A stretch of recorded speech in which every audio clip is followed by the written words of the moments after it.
What's up? What's up? What's up? What's going on, my people? It's your man Chris B coming back again with another video. Today, I wanted to talk about kind of a cult classic movie from back in the days, but it goes to show you of how media propaganda and execution of that, how it can make certain things, label certain things bad. Now we can all get into the questions of why uh, people believe that reefer is bad and marijuana is bad. But I was interested to look back to where we came from and back in the days, as opposed to now, where many states have made marijuana legal, Virginia being one of them. You know, and it's kind of crazy for me personally. Shoot, ask me about the '90s and reefer. Shoot, it's crazy. It was crazy. So to see what's going on now, to me, it is really a kind of a trip. But I always knew that once they found a way to tax it legally, it was going to be legal. I was saying this back in the days. It's just that they decided to do it now around the country more than ever.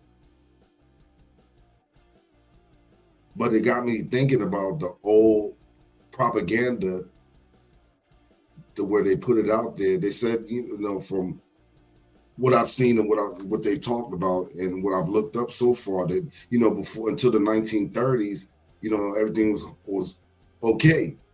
You really didn't hear nobody fussing and cussing about marijuana.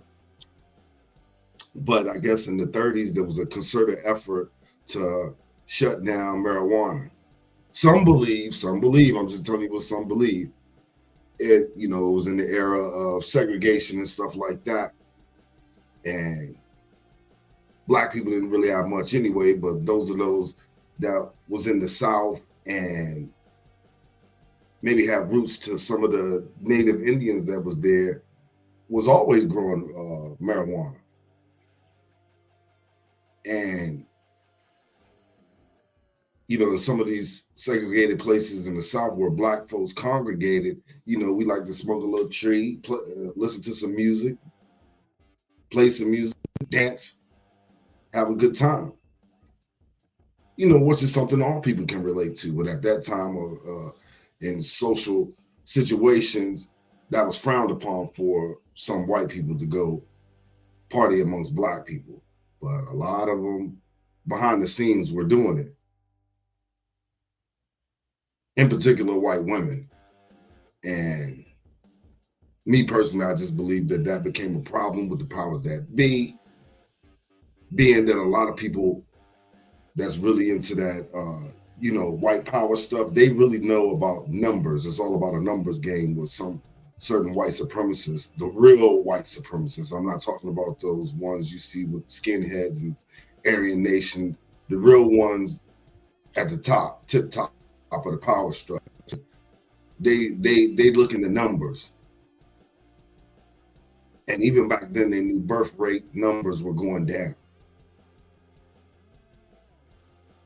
And in a way, I ain't saying that's the total reason, but partly a way, they felt that marijuana played a part in getting a lot of these white women to sleep with black men.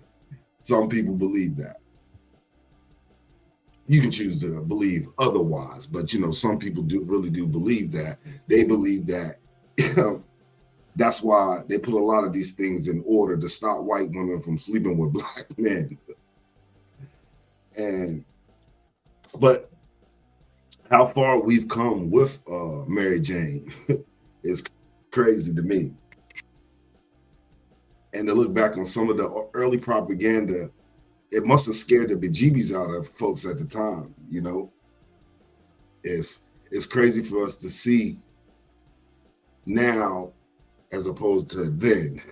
But I wanted to share a couple of videos to y'all today. One was talking about the reefer madness thing and what was going on back in the 1930s and what they was pushing out to the people about reefer.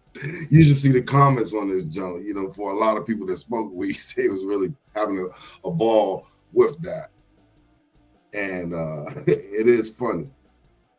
But the other video I wanted to say is a little bit more serious. It goes into, I wanted to talk about, do you think that our government sells drugs?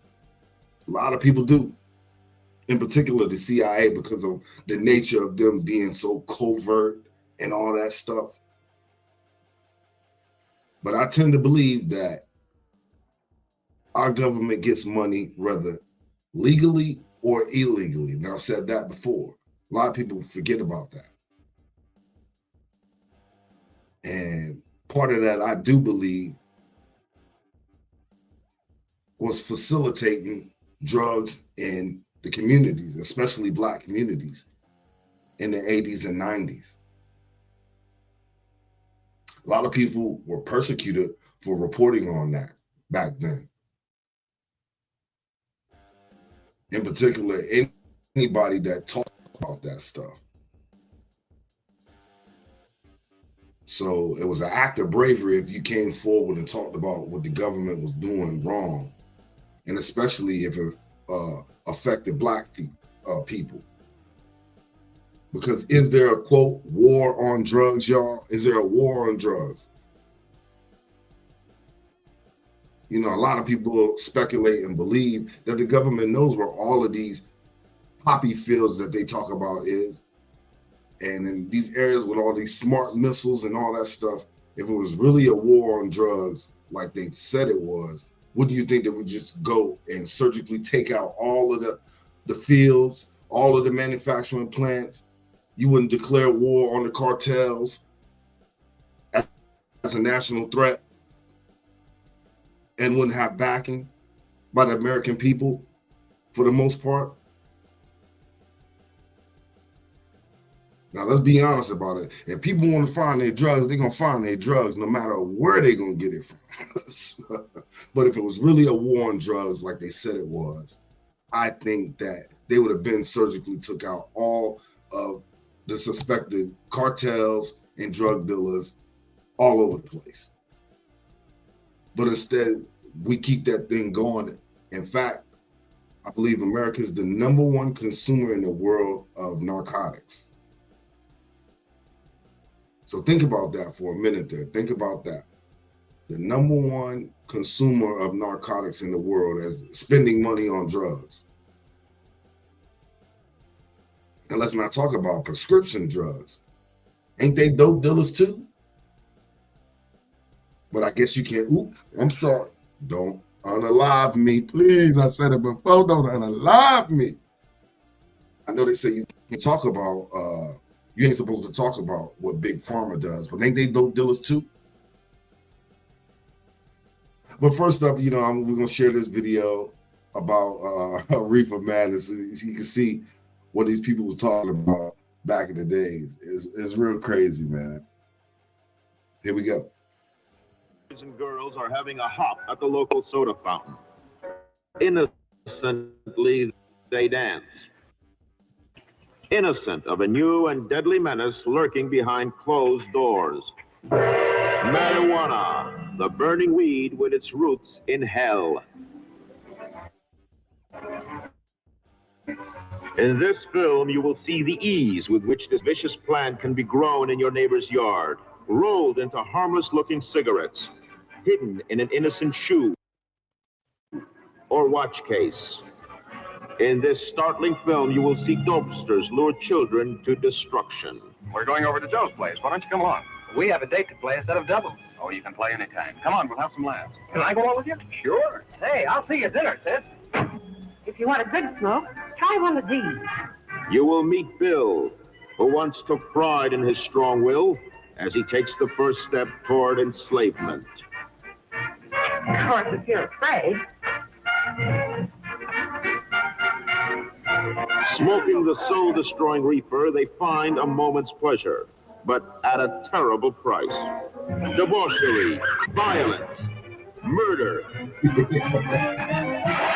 suicide.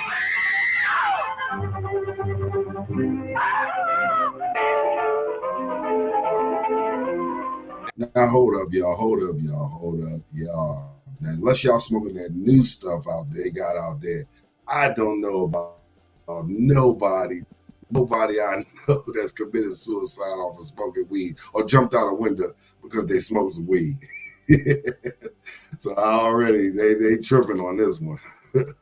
But I can only imagine they try to prove a point. And I guess at that time, for a lot of people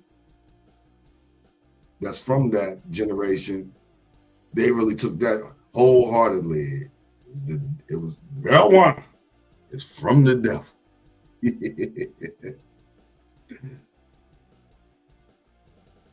And the ultimate end of the marijuana addict. Hopeless insanity.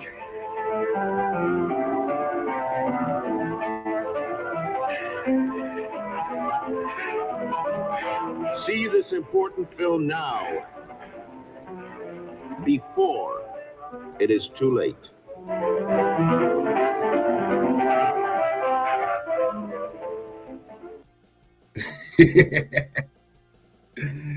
So you see people, it was just crazy, man. It's just crazy on the propaganda, even back then. To see that propaganda back then is just, to me, is a trip, because, you know, there's a lot of people that believe that. Hell, in certain ways, I believe that at one time, you know, that if you smoked a joint or something, it might make you evil. But I know now as an adult, that's not true. That's not the case. Now, a lot of this new stuff, I don't know what they spraying some of that stuff with, but it dang sure could drive you crazy. You get the bad batch. And definitely that K2 or whatever, that fake weed they used to make back in the days that was making people crazy. No, you know what I'm saying? But in terms of a lot of your household drugs that are like marijuana, cocaine, and stuff, those drugs used to be legal, believe it or not. A lot of young folks that watch your boy, watch K Boogie, they may be like, damn, Chris B, what? Coke was legal? Yeah. It was a time in our society where cocaine even was legal. That's why you get some of the ones that want to push to make that legal again, as well as other drugs like heroin and everything else. But, which I don't agree with. Those are hard drugs. Meth, even when they're giving meth away in some of these cities, you know, they give the meth away now. Give meth, give you a fake heroin, or give you the drugs and set you up in a hotel. You know, that's just crazy right there. But that's some of the things that we're doing. But that reefer madness, I just want to throw that out there for y'all, just so you can see, you know, how these people do, man. It's so crazy. You know what I'm saying? So crazy in our society today that we see what our media can do and how that in itself can shape the minds of society. Because if you can control the masses with media message, and think about this was 1930s. It's 2024. So think about how they cultivated and crafted that media manipulation to make what they want bad, whatever they want bad. They definitely done it on black folks. Black is bad. I've said that before.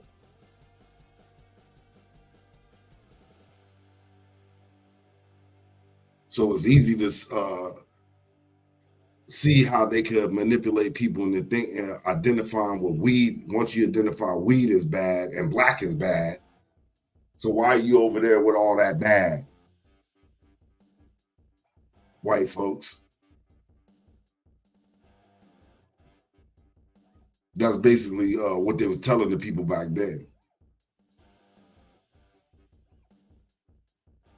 But not to get too deep on the subject of marijuana, you know, for those of y'all that don't know, marijuana has been around for thousands and thousands of years. probably more longer than what we know it has been. Some people used to see spirits when they smoked on the peace pipes. So I can only imagine what type of killer they were smoking. But as for the cocaine and stuff, you know, that's when you go down that realm of cocaine, that's a little bit a tough draw, especially if you're smoking crack. Ain't no coming back from that. Now I know a lot of people that bounce back or said they kicked the habit, you know what I'm saying? And I truly believe there's a difference between a smoker of crack, that you just smoke crack, but you can maintain and function, keep a job, and do everything that a normal person does to function in society. It's just that you like to smoke crack. Mainly on the weekends, I guess. If you off for the weekend, you work hard all weekend, you want to bump all weekend. To each his own, I'm not knocking you. That ain't my thing. But I have seen the difference. I've personally seen the difference between what I call a smoker and a crackhead.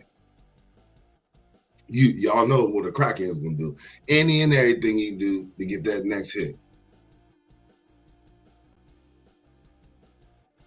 But a lot of people do believe that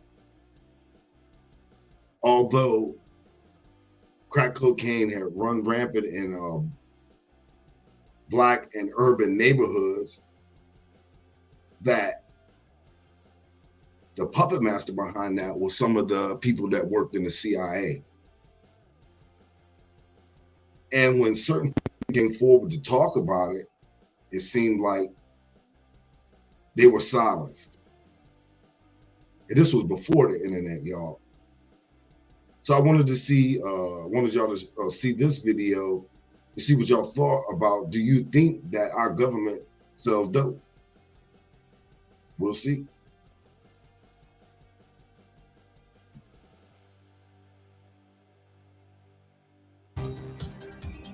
I will tell you, Director Deutsch, as a former Los Angeles police narcotics detective, that the agency has dealt drugs throughout this country for a long time. For decades, the American government has been accused of intentionally flooding the streets with hard drugs. The CIA and law enforcement have supposedly been funneling drugs into the inner cities and to the African American community in particular as part of a covert effort to stop them attaining stability, building wealth, and achieving political power. It is aimed at African American. There's no doubt about that whatsoever. And for the other non-African people, they should know that this directly will harm them too. These ideas took particular hold in the 1980s with the emergence of the so-called crack epidemic. It's easy to understand how people of color may not believe the US authorities have their best interests at heart. But do these particular drug charges stick? Did the intelligence agencies actually play a role in flooding American cities with cocaine? In this episode, we're exploring whether the CIA was actually responsible for the crack epidemic and how exactly this story gained so much traction.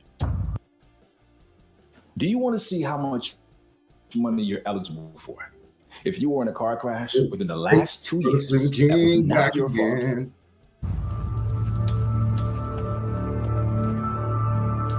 The story of the CIA and crack cocaine doesn't actually begin on the streets of LA or Miami. It begins in the jungles of Central America.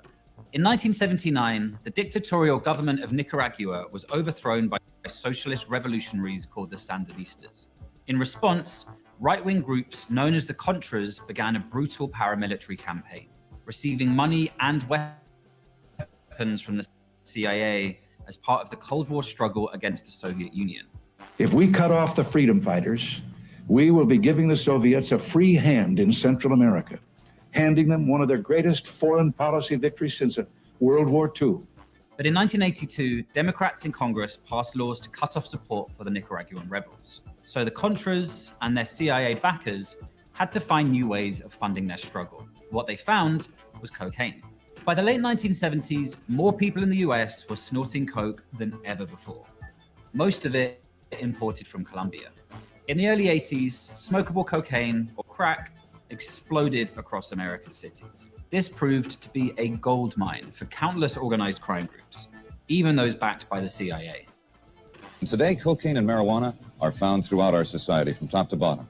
And that means corruption, top to bottom, and gang war violence.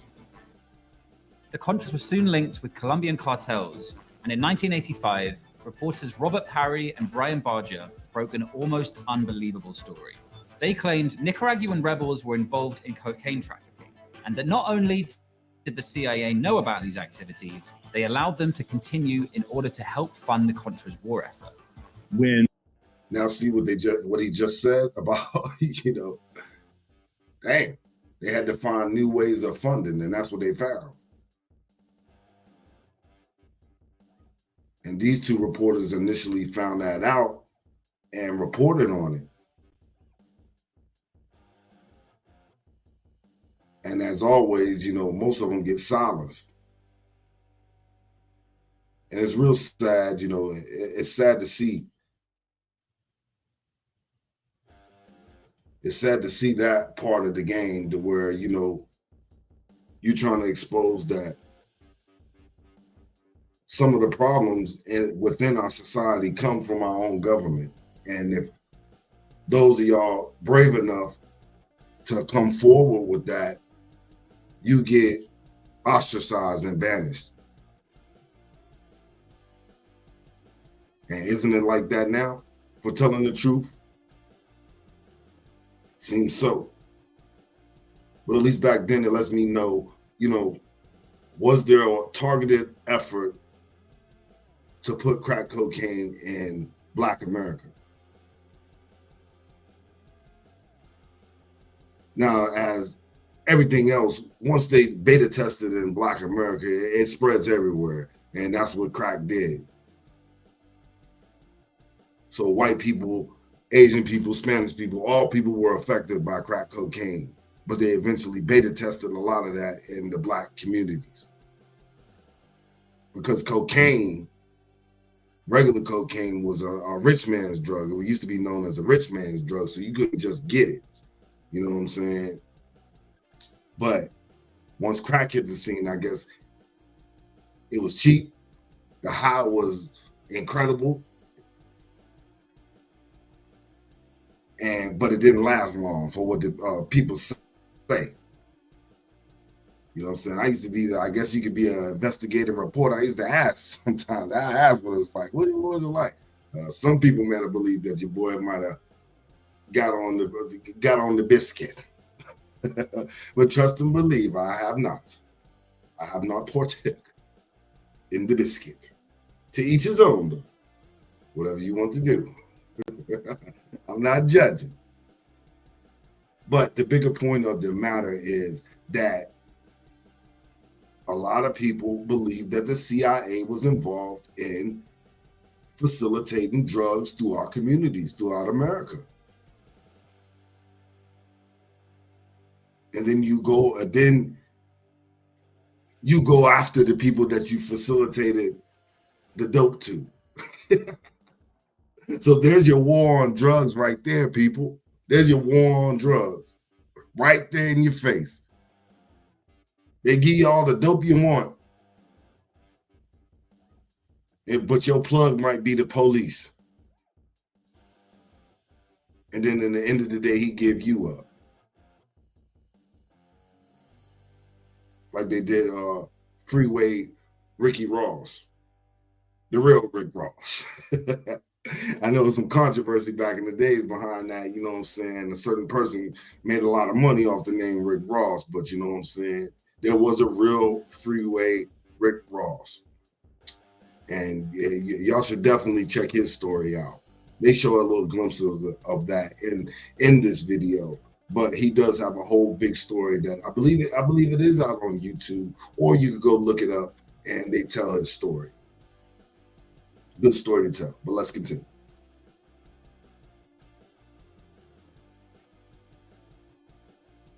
And Bob Perry and Brian Barger got a hold of a CIA report revealing that they were working in the mid-1980s with Contras fighting the Sandinista government. They were warned by their editors that this was not something that was going to make the people that own their newspapers very happy, and most of them ended up losing their jobs.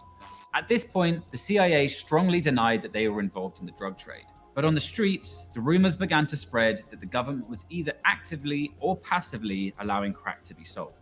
These remained just rumors until 1996, when a reporter with the San Jose Mercury News named Gary Webb picked up the story from a new angle. Webb investigated the case of Freeway Rick Ross, who in the early 1980s was the most important kingpin in LA's crack scene, and probably America's first ever crack millionaire. What's the most money you ever made in a day? $3 million. Your child needs these three key factors to get into an Ivy League or top 25 university, and it's not having a good... What Webb uncovered was that Ross's main cocaine supplier was a guy named Danilo Blandon, a Nicaraguan exile who funneled tens of thousands of dollars in cocaine profits back to the Contras through banks in Miami. Blandon, in turn, worked for Norwin Menezes, perhaps the biggest drug trafficker in Nicaragua, who had deep ties to the Contra leadership and was widely thought to benefit from CIA protection. The DEA had always tried to arrest Nora Menezes, who was living openly and raising money for the Contras, but had never been able to build a case against him, and felt like there was something about this guy that must explain why they couldn't do that he was protected, in other words. And when Gary Webb's story came along, he not only showed where the connection was between Menezes and Blandon and Freeway Ricky Ross, but he also went into all this history and unveiled how there was a very large, well-documented crack distribution ring that had operated for years, with the CIA turning a blind eye. What's the process you go through? Okay, you're the guy on top, and where do you get your coke from? I was getting my coke from a guy by the name of Oscar Danilo Blandon, who also was my informant. He's a guy that set me up with the police. When I went to trial, we found out that he was what they call a Contra. The Contras was backed by the CIA, and it sparked this big investigation by this reporter called Gary Webb. In August of 1996, the Mercury News published Webb's reports in a three-part series titled Dark Alliance. The story grabbed attention across the US, particularly amongst the African-American community, which had been targeted by law enforcement following the rise of crack. Tell America what the story is about. It was about a cocaine ring that operated along the west coast of the United States throughout most of the 80s. And some of the money they were making was going to support an army that the men who ran the cocaine ring worked for, called the FDN. This was an army that the CIA started in 1981 and supported. Better known to us, most of us who remember news, the Contras. Nowhere in Dark Alliance did Webb explicitly assert that the CIA was responsible for the crack epidemic, let alone that they intentionally sold the drug. But that was the narrative that got picked up in the popular imagination. I have another question too. Why does it seem like our government always funds these kind of groups elsewhere in other places? Like it was known that our government has funded, in certain ways, the Taliban and bin Laden. And now the rebels in Nicaragua and other places. I mean, we can go on and on about certain things that our government does that is it really in the best interest of Americans? Some think they the biggest gangsters out, for real. Ask some people that have been persecuted by our government.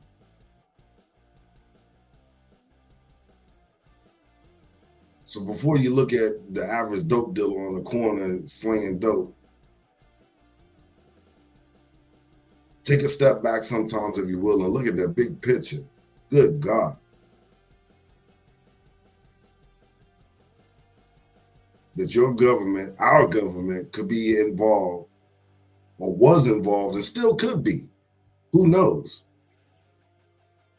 Like I said before, the CIA is covert by nature. So a lot of stuff is need to know basis. And they definitely ain't going to tell you if they are running dope to the communities.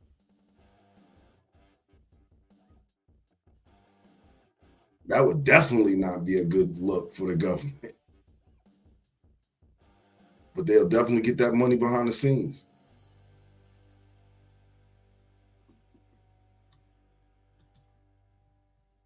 imagination. Probably not helped by the Mercury News illustrating the feature with an image of a guy smoking a crack pipe superimposed on the CIA logo. But the story took off not just due to his explosive claims, but also because of another new and highly addictive force that had begun to reshape American society: the internet. Dark Alliance was the first major piece of investigative journalism to be published simultaneously in print and online. The story went viral, getting picked up by everyone from street protesters to talk radio hosts and eventually politicians looking to attack the Reagan and Bush administrations. California Congresswoman Maxine Waters became a particular champion of the piece. As a public elected officials, all of us must be concerned that our government could have anyway been involved in drug trafficking. The reaction to the story was so intense that the CIA director took the unprecedented step of defending the agency at a heated LA community meeting. It is an appalling charge that goes to the heart. Now that's how you know it was a trip. That's how you know it was a hoax. When the director had to get up there and say something, did it say, oh, no, this is false. No, this is false. At a county meeting in LA, that just lets you know how serious that it was. And maybe he was got plausible deniability, because a lot of the times somebody else is pulling the strings and they just give you a script to read off of. But just go back and look at the list of directors of the CIA and what a lot of them was accused or speculated to be involved with. Don't take my word for it. But this, to me, once I seen that, I was like, hold up, yo, this is big. Bigger than just us, that's for sure.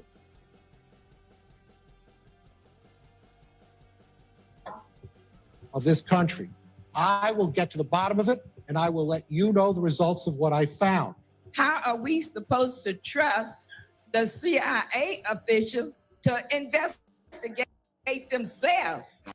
If you have a 700 plus credit score, you qualify for Chase's new program where you can access up to a... What was equally shocking, though, was the reaction of America's mainstream media. Webb and the San Jose Mercury News often maintained that Dark Alliance was intended as the beginning of an investigation that larger newspapers with more resources could then continue. But what actually happened was that instead of investigating the CIA, major papers like the LA Times, Washington Post, and New York Times all attacked Webb himself. Webb was eventually hounded from his job and found himself unable to work as a journalist. He died by suicide in 2004. All three major news. He died by suicide in 2004. So this man did all of this in the 90s just to off himself in 2004. You know, the conspiracy theorists in me, y'all, you know what I believe. You know what I believe. But it could be one of those things that maybe he was tired of the fight. I do get that. Me personally, I agree with people committing suicide. I don't care how bad it get for you. Tell me the world's coming to an end. My mama don't love me no more. My babies don't even love me. No, my grandbabies love me anymore. But I still not gonna kill myself. But that's just me. But some of these things too, these suicides that they always claim, just know that I didn't kill myself for something happened to me. For something that I've said. But I don't even have access to no classified information, so I'm just a guy talking. But a lot of people believe that there's some wicked stuff going on in our government. That's why the only way for things to change is to have exposure. You have to expose all of that stuff that was in the dark. They hide a lot of it behind saying Americans are not ready for that, or they can't handle that. But I think Americans are very smart and can take truth well. You just have to give it to them and let them receive it. But a lot of the times, the powers that be, they will not let the people decide for ourselves. They want us to be stuck.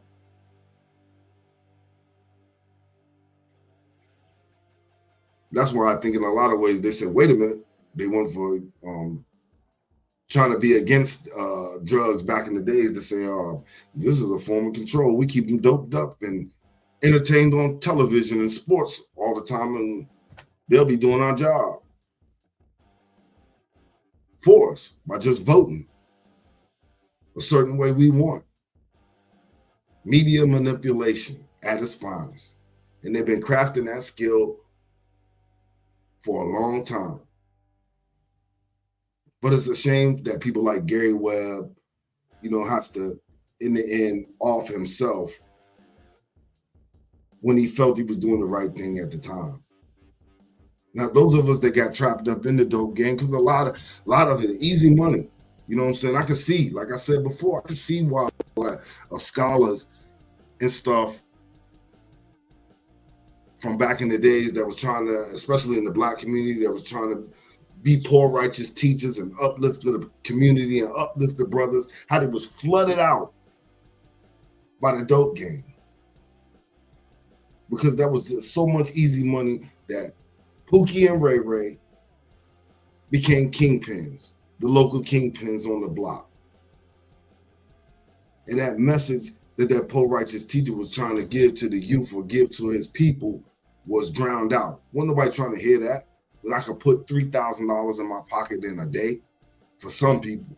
And think about that back in the 60s, 70s, and early 80s. $3,000 in your pocket at that time a day, you was rolling.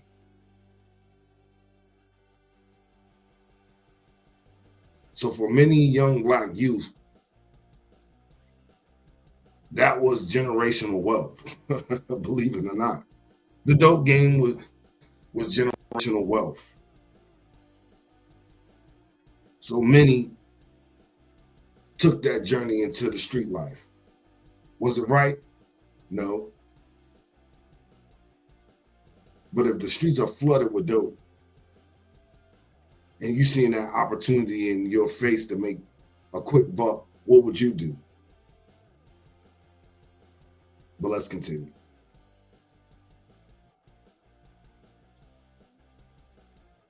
Newspapers felt completely caught off guard by this story, so they fully attacked Gary Webb with a vengeance, unlike anything that had ever been seen before, and completely attempted to not only discredit his story and frame it as a conspiracy theory, but pretty much ruin his entire reputation. We saw a complete failure, perhaps one of the most shameful examples of how the mainstream press can operate in destroying a fellow journalist for getting at an important story. And Webb suffered mightily for this. But as people got more and more lost in the minutiae of attacking or defending Webb's journalism, the focus on the CIA's involvement in the drug trade began to get lost. A fact that internal CIA documents held up as a good example of managing a public relations nightmare. But in 1998, the CIA's own Inspector General released a report essentially admitting that many elements of the Dark Alliance story were true, that the agency had known that people linked with the Contras were importing cocaine, had done nothing to stop them, and had even protected them from investigation. So you had the CIA finally coming to the table and admitting that what we reported in the 80s and what Webb reported in the 90s was in fact true.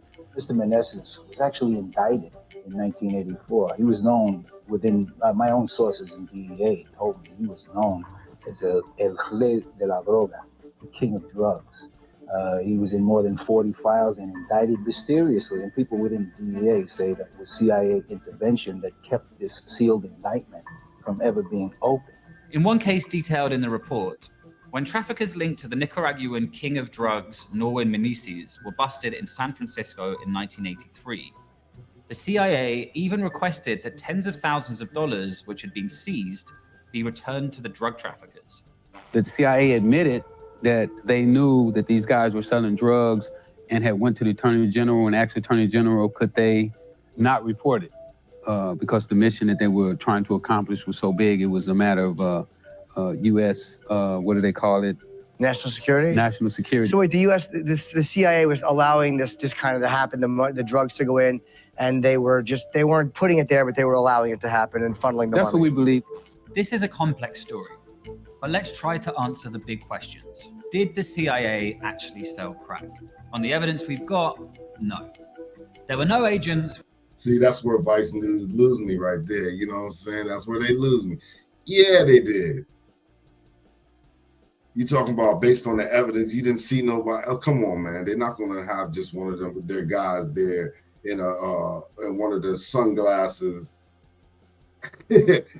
and doing it that way. They're doing it on a major scale, a megaton, facilitating them type of deals.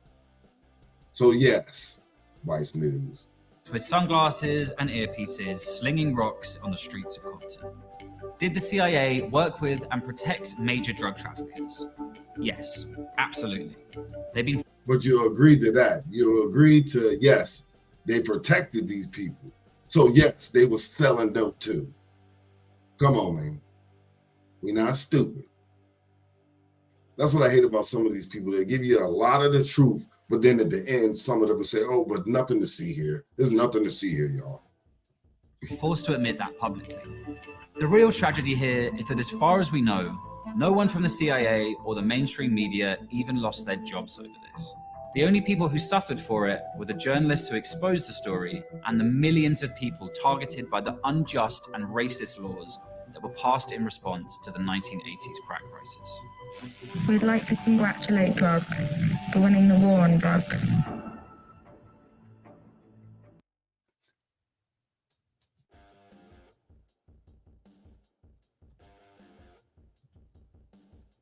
So you see, many people, look, there I go again, bumbling, stumbling. But many people believe that there's a fake war on drugs. That there's people in positions of power that want to keep this thing going and keep telling you that it's a war on drugs. And I can see it for the side of law enforcement. If you don't have no dope dealers to go after, you're out of business, right? So it's easy for us to sit up there and see how things can get manipulated in the media to portray a certain narrative. They did it back in the days with the reefer madness thing. And in certain ways, because the government is involved, whether you think they're not, they're involved in our media too, as well.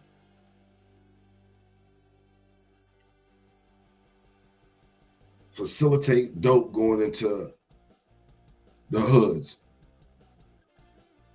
mostly to affect Black people. So then you can therefore go after these Black people for selling the drugs that in many cases you provided to them. So you see the game? That's why it's hardly no retired dope dealers. I don't know nobody that retired from the dope. Yo, I sold dope for 50 years, yo, and I retired. I retired from it, you know. I don't do nothing no more. I just retired. Oh, you went to jail? Nah, I just retired. Oh, you got shot at? Nah, I just retired. Oh, your plug ran off? Nah, man. I just been selling dope for 50 years and I decided it was time to hang it up. Now, do y'all know anybody like that? Tell your boy, tell me. Please tell me. You know what I'm saying? I like to know. But I did think it was interesting to share these videos with y'all. I thought that y'all might like it to see what it's talking about media, propaganda, and manipulation. And did our government sell dope? Because, I mean, in the reefer madness case, you know, it's legal in a whole bunch of states now. And when they said before, you know, the people that was legalization of marijuana, they would say, if you didn't make it legal, crime is going to skyrocket in everywhere it is. And we see that has not happened. So were we lied to? In a lot of aspects, there's a lot of medicinal aspects of marijuana that helps people, that they now have science and studies to back. Now, I'm not going to knock nobody that don't smoke weed or are sober, don't drink, don't smoke, don't do anything. But the flip side of that is, don't knock everyday people for maybe wanting to smoke a joint here and there or drink a beer here and there. You sober folks, please don't do that. You know, some people are not heads. They just want to smoke a little weed every now and then and drink a little beer after work. And I don't think nothing's wrong with that. But addiction is real.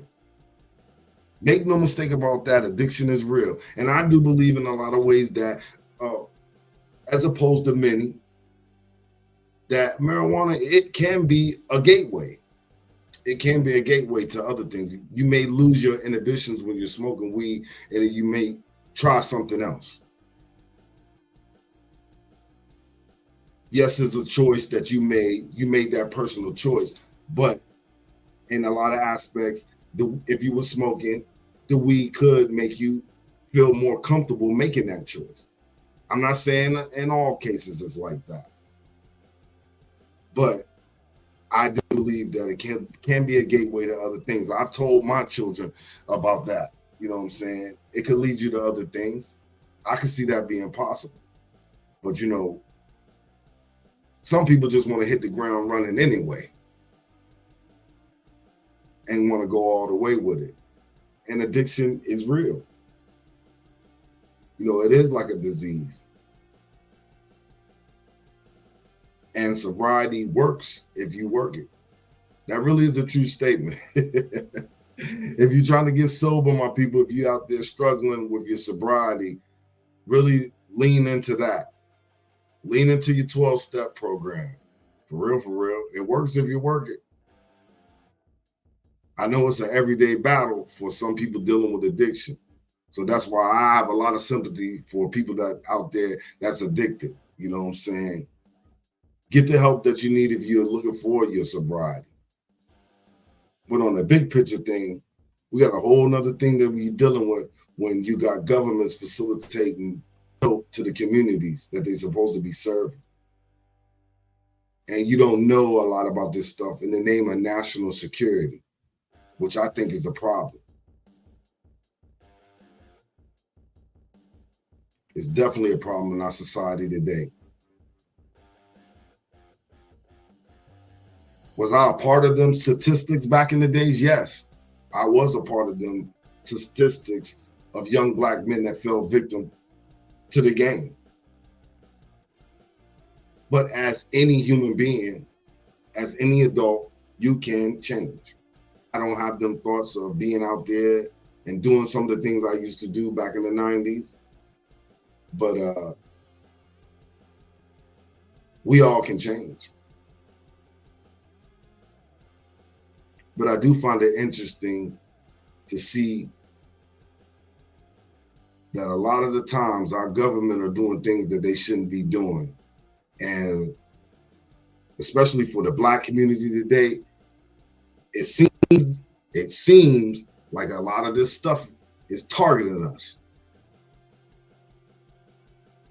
And it's a damn shame that the people that try to expose it get destroyed, even to this day. But as the rain falls down in the streets of COV, much love. Let me know what you thought about this video and subscribe to your boy Chris Barber, aka Buzz. You can cash out me if you want. It's only if you want. I ain't begging Billy. I ain't begging Billy out there. But if you feel you want to send your boy a little something, I don't mind. You know what I'm saying? I definitely put it to good use, that's for sure. But I'm definitely not a begging Billy. So only if you want to, my people. But I will get back with y'all.